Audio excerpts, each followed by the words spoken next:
BRS MLA Jagadish Reddy మీడియాతో మాట్లాడుతున్నారు. Live చూద్దాం. వాసనను సృష్టించాడు. రాత్రి పగలు దాని మీదనే పూర్తి దృష్టి పెట్టి పనిచేసిండు. పొద్దున లేచింది మొదలు ఆఫీస్లోకి రాగానే మొట్టమొదటి కాళేశ్వరం చూసిండు. పడుకునేటప్పుడు చివరి నిమిషంలో కూడా కాళేశ్వరం చూసిలో పడు.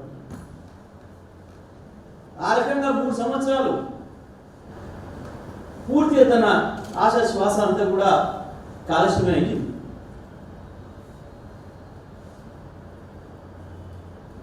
గొప్ప గొప్ప టెక్నాలజీ సాధించమని చెప్పుకున్న ప్రపంచ దేశాలు అనేక దేశాల నుంచి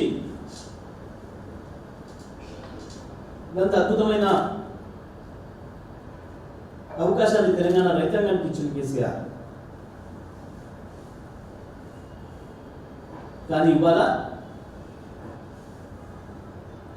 దాని మీద ఆధారపడ్డ అనేక మిషన్ భగీరథ పథకాలు, మంచినీళ్ళకు సంబంధించిన మిషన్ భగీరథ పథకాలకు సంబంధించిన అనేక రకమైన రిజర్వాయర్లు ఉన్నాయి. వాటి సోయి కూడా లేకుండా ఇవాళ మంచినీళ్ళను కూడా అందియలేని దుస్థితిలో ఉన్నారు. హైదరాబాద్ ప్రజలు ఇవాళ కొత్త తరం ప్రజలు, అది పల్లెటూళ్ళలో, తెలంగాణ గ్రామాలలో కావచ్చు, పట్టణాలలో కావచ్చు, హైదరాబాద్తో సహా కొత్త తరం పిల్లలకి మంచినీళ్ళు రావు అనే సంగతే తెలియదు. కరెంటు పోదు, మంచినీళ్ళు రావు అనే మాట లేదు. కానీ ఇవాళ సిగ్గు ఎగ్గు లేకుండా హైదరాబాద్లో కూడా మంచినీళ్ళు కాపాడుకోండి, నీళ్ళు ఇవ్వలేము అని చెప్పి చెప్పుకుంటున్న సిగ్గు తప్పిన ప్రభుత్వం. నీళ్ళు సేవ్ చేసుకోండి. మళ్ళా పూర్వకాలంలో కేసీఆర్ రాకముందు డ్రమ్ములు, బకెట్లు, బిందెలు, చెంబులు, ఆఖరి గ్లాసులలో కూడా నీళ్ళు ఎట్టయితే నింపి దాచిపెట్టుకున్నారో హైదరాబాద్ ప్రజలు, పట్టణ ప్రజలు మీ అందరికీ మళ్ళీ పాత జ్ఞాపకాలు వస్తున్నాయి. పల్లెలతో సహా పల్లెల్లో మళ్ళీ బోర్బావుల దగ్గరికి కిలోమీటర్ల కొద్ది నడిచిపోయి గంటల తరబడి కరెంటు కొరకు ఎట్లా వెయిట్ చేసి నీళ్ళు తెచ్చుకోరు ఆనాడు బిందెడు మంచినీళ్ళు.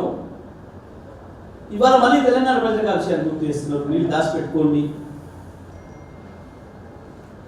మళ్ళీ ట్యాంకర్ల దందా మొదలైంది. హైదరాబాద్తో సహా పట్టణాలు, పల్లెలకు తేడా లేకుండా మళ్ళీ ట్యాంకర్ల దందా మొదలైంది. సిగ్గుండాలి ప్రభుత్వానికి. ఇంత పొడుగు మాటలు మాట్లాడుతున్నాడు ఒకడొకడు. అవే బూతులు, అవే చెత్తవాగుడు. ముఖ్యమంత్రి 2.5 ఏళ్ళైనా ఇంకా నేర్చుకోలేదు. పరిపాలన అంటే ఎందుకు తెలియదు.